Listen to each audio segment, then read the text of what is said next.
Hello students, how are you all? I hope you all are fine. This is Mridula Jangid, faculty of Shivjyoti educational group Kota.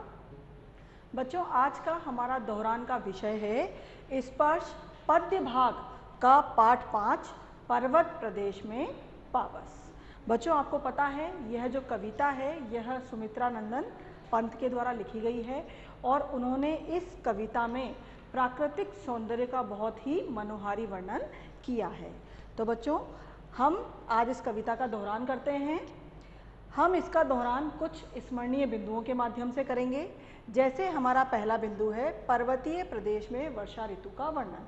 बच्चों, इस कविता में कवि ने वर्षा ऋतु में पर्वतीय क्षेत्र में जो प्राकृतिक सौंदर्य होता है वर्षा के कारण, उसका बहुत ही सुंदर वर्णन किया है। वर्षा ऋतु में पर्वत के सौंदर्य का क्षण क्षण बदलना, और आपको पता है कि जब पर्वतीय इलाकों में वर्षा ऋतु होती है तो वहाँ पर प्रकृति में बहुत बदलाव होता है। जैसे हर पल प्रत्येक क्षण जो प्रकृति है वो अपना अलग अलग रूप परिवर्तन करती है। मेखलाकार पर्वत का पुष्प रूपी आँखों के द्वारा अपने विशाल आकार को दर्पण के समान तालाब के जल में निहारना। जो आपका अगला पद्यांश है मेखलाकार पर्वत अपार, इस पद्यांश में कवि पर्वतीय सौंदर्य का वर्णन कर रहे हैं कि मेखलाकार पर्वत श्रृंखलाएं अपने विशाल आकार को अपने पुष्प रूपी आँखों के द्वारा, जो हजारों पुष्प पर्वत पर उगे हुए हैं, उन्हें कवि ने पर्वतों की आँखें कहा है। और कवि कह रहे हैं कि जो पर्वत है वह अपनी हजारों पुष्प रूपी आँखों के द्वारा अपने विशाल आकार को नीचे फैले हुए तालाब के दर्पण के समान जल में निहार रहे हैं। जो नीचे पानी है उसमें पर्वत का प्रतिबिंब नजर आ रहा है, इसीलिए कवि ने उस जल को दर्पण की उपमा दी है। और वो कह रहे हैं कि जो पर्वत है वो अपना आकार, विशाल आकार को उस जल में निहार रहा है। अगला बिंदु है झरते हुए मोती की लड़ियों के समान झरनों का पर्वतों की महिमा का गौरवगान करना। आपका अगला जो पद्य है गिरि का गौरव गाकर झरझर, इसके माध्यम से कवि हमें झरनों की महिमा के बारे में बता रहे हैं। उन्होंने झरनों का वर्णन किया है और वो कह रहे हैं कि ये जो झरने हैं जो पर्वतों से निकलकर नीचे बह रहे हैं, तो ये बहते हुए झरने की जो आवाज़ हमें सुनाई दे रही है तो ऐसा लग रहा है मानो वो पर्वतों की महिमा का गौरवगान कर रहे हैं। और ये झरते हुए झरने जो इनका पानी है, इनकी पानी जो की बूंदें हैं वो मोती की लड़ियों के समान लग रही है। तो ऐसा लग रहा है मानो मोती की लड़ियाँ लटक रही हों। इस प्रकार झाग से भरे हुए झरने निरंतर झर रहे हैं। अगला बिंदु है ऊंचे ऊंचे वृक्षों का उच्च आकांक्षाएं लिए हुए अपलक व चिंताग्रस्त होकर शांत आकाश की ओर देखना। जो अगला आपका पद्यांश है उसमें वृक्षों की महिमा के बारे में बताया गया है। वृक्षों को उच्च आकांक्षाएं लिए हुए बताया गया है। जैसे मनुष्य की उच्च आकांक्षाएं होती है, ऐसे ही वृक्षों की भी उच्च आकांक्षाएं कवि ने बताई हैं।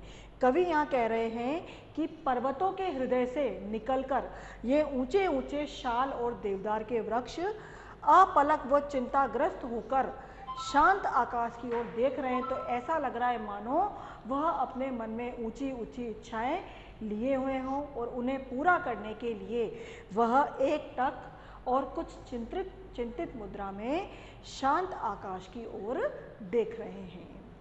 अगला जो बिंदु है पर्वत का बादल रूपी पंख लगाकर उड़ जाना, झरनों की ध्वनि ही शेष रहना और धरती व आकाश का एकाकार होना। अगले पद्यांश में कवि कल्पना कर रहे हैं जब पर्वतों को बादल पूरी तरह से ढक लेते हैं, यानी जो बादल हैं वो पर्वतों पर पूरी तरह से आच्छादित हो जाते हैं, तो कवि ये कल्पना कर रहे हैं कि मानो वो जो पर्वत है वह बादल रूपी पंखों को फड़फड़ाकर कहीं उड़ गया है और अब केवल पर्वत तो नजर नहीं आ रहे हैं लेकिन केवल झरनों की ध्वनि ही सुनाई दे रही है। तो ऐसा लग रहा है मानो धरती व आकाश एक हो गए हैं, अर्थात आपस में मिल गए हों। मूसलाधार वर्षा के कारण शाल के वृक्षों का भयभीत होकर धरती में धंसना, तालाब जलने के कारण धुआं उठना। अगला जो पैराग्राफ है उसमें कवि ये कह रहे हैं, धस गए धरा में सभे शाल। जो शाल और देवदार के वृक्ष हैं जो अभी तक नज़र आ रहे थे, पर्वतों पर ऊंचे ऊंचे विशाल वृक्ष नज़र आ रहे थे, और वो सभी वृक्ष मूसलाधार वर्षा होने के कारण अब अदृश्य हो गए हैं। तो कवि कल्पना कर रहे हैं कि मानो वो वापस धरती में धंस गए हों। उठ रहा धुआं, जल रहा ताल, और मूसलाधार वर्षा के कारण तालाब के पानी में जो धुंध निकल रही है, जो कोहरा निकल रहा है, उस कोहरे के से कवि ये कल्पना कर रहे हैं मानो तालाब में आग लग गई हो और वो जल रहा हो और उसमें से धुआं उठ रहा हो। इस प्रकार जलदयान में बादल रूपी विमान में घूम घूम कर इंद्र देवता द्वारा प्रकृति परिवर्तन का जादुई खेल दिखाना। कवि कह रहे हैं कि जो इंद्र देवता है, वर्षा के जो देवता हैं, वह अपने बादल रूपी विमान में घूम घूम कर ये सारे जादुई खेल दिखा रहे हैं। कौन से जादुई खेल? प्रकृति परिवर्तन का जादुई खेल। जो प्रकृति में बार बार बदलाव आ रहे हैं, निरंतर प्रकृति बार बार जो अपना रूप परिवर्तित कर रही है, उससे कवि कल्पना कर रहे हैं मानो इंद्र देवता कोई जादुई खेल दिखा रहे हैं। तो आई थिंक बच्चों आपको ये कविता समझ में आ गई होगी। अब हम इसके पाठ्य पुस्तक पर आधारित प्रश्न उत्तर को डिस्कस करेंगे। पहला प्रश्न है, पावस ऋतु में प्रकृति में कौन कौन से परिवर्तन आते हैं? कविता के आधार पर स्पष्ट कीजिए। पावस ऋतु अर्थात वर्षा ऋतु में प्रकृति पल पल अपना रूप परिवर्तित करती है।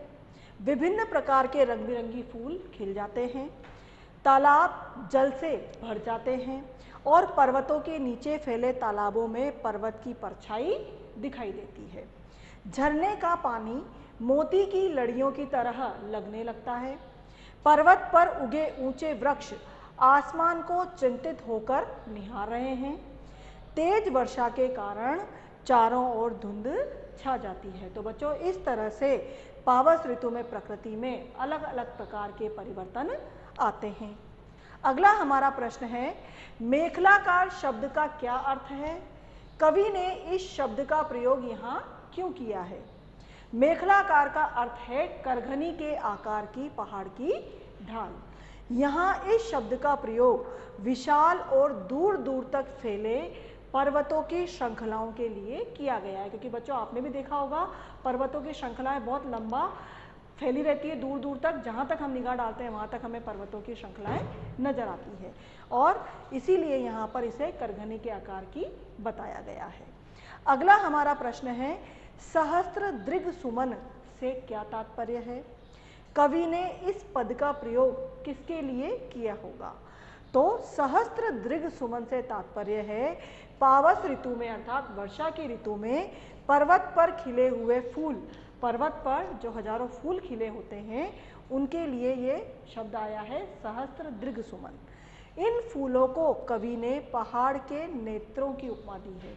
ऐसा लग रहा है मानो ये पुष्प पर्वतों की आंखें हैं, और कल्पना की है कि पर्वत अपने विशाल आकार को पुष्प रूपी नेत्रों अर्थात आंखों से तालाब रूपी दर्पण में देख रहा हो। अगला प्रश्न है, कवि ने तालाब की समानता किसके साथ दिखाई है और क्यों? कवि ने तालाब की समानता दर्पण के साथ दिखाई है, क्योंकि जिस प्रकार हम अपना प्रतिबिंब दर्पण में देखते हैं उसी प्रकार पर्वत भी तालाब के स्वच्छ व पारदर्शी जल में अपना प्रतिबिंब यानी अपनी परछाई देख रहा है। अगला प्रश्न है, पर्वत के हृदय से उठकर ऊंचे ऊंचे वृक्ष आकाश की ओर क्यों देख रहे हैं और वे किस बात को प्रतिबिंबित करते हैं? पर्वत के हृदय से उठकर ऊंचे ऊंचे वृक्ष आकाश की ओर अपनी उच्च आकांक्षाओं को यानी ऊंची ऊंची इच्छाओं को प्रकट करने के लिए देख रहे थे, जैसे वे उनकी ऊंचाइयों को यानी आसमान की ऊंचाइयों को छूना चाहते हों। वे मन की इच्छाओं को प्रतिबिंबित करते हैं। ये किसे प्रतिबिंबित कर रहे हैं? मन की इच्छाओं को प्रतिबिंबित कर रहे हैं। अगला प्रश्न है, शाल के वृक्ष भयभीत होकर धरती में क्यों धंस गए? जब धरती पर आकाश टूट पड़ा यानी मूसलाधार वर्षा शुरू हो गई, तेज वर्षा शुरू हो गई, तो सारे जो दृश्य हैं वो अदृश्य हो गए।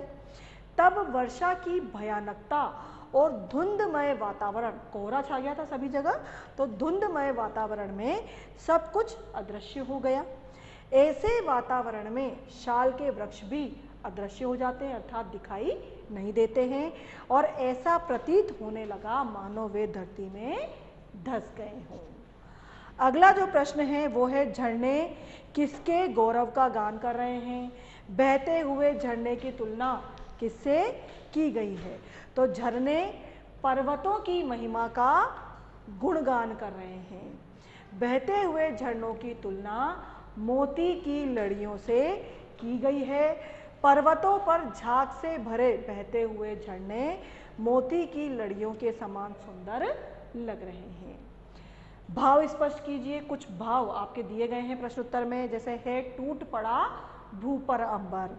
यह इसमें पंक्ति में वर्षा ऋतु में अत्यधिक वर्षा का वर्णन करते हुए कहा है कि बादलों से इतनी तेज वर्षा हुई कि ऐसे लगा जैसे आकाश धरती पर टूट पड़ा हो। तो किसके कारण? तेज वर्षा के कारण। दूसरा है, यूं जलद यान में विचर विचर था इंद्र खेलता इंद्रजाल। इन पंक्तियों का भाव यह है कि इंद्र बादल रूपी विमान में घूम घूम कर कोई जादुई खेल दिखा रहे हैं, अर्थात जो प्रकृति है वह पल पल परिवर्तन ला रहे हैं। अगला हमारा जो भाव है, गिरिवर के उर से उठ उठकर, तो यहाँ है गिरिवर से उठकर उठ उठकर और कुछ चिंता पर, ये आपका भाव की पंक्ति है। इसका भाव है, कवि पहाड़ी सौंदर्य का चित्रण करते हुए कहते हैं कि वहाँ उगे ऊंचे ऊंचे पेड़ अनेक आकांक्षाओं और आशाओं से शांत आकाश की ओर देख रहे हैं। वे अपलक यानी एक टक बिना पलक झपकाए, अटल अर्थात स्थिर होकर और चिंतामग्न यानी कुछ गंभीरता से विचार करते हुए आकाश की ओर ऐसे देख रहे हैं मानो आकाश की ऊंचाइयों का रहस्य जानना चाहते हों। तो बच्चों ये है हमारे प्रश्न उत्तर।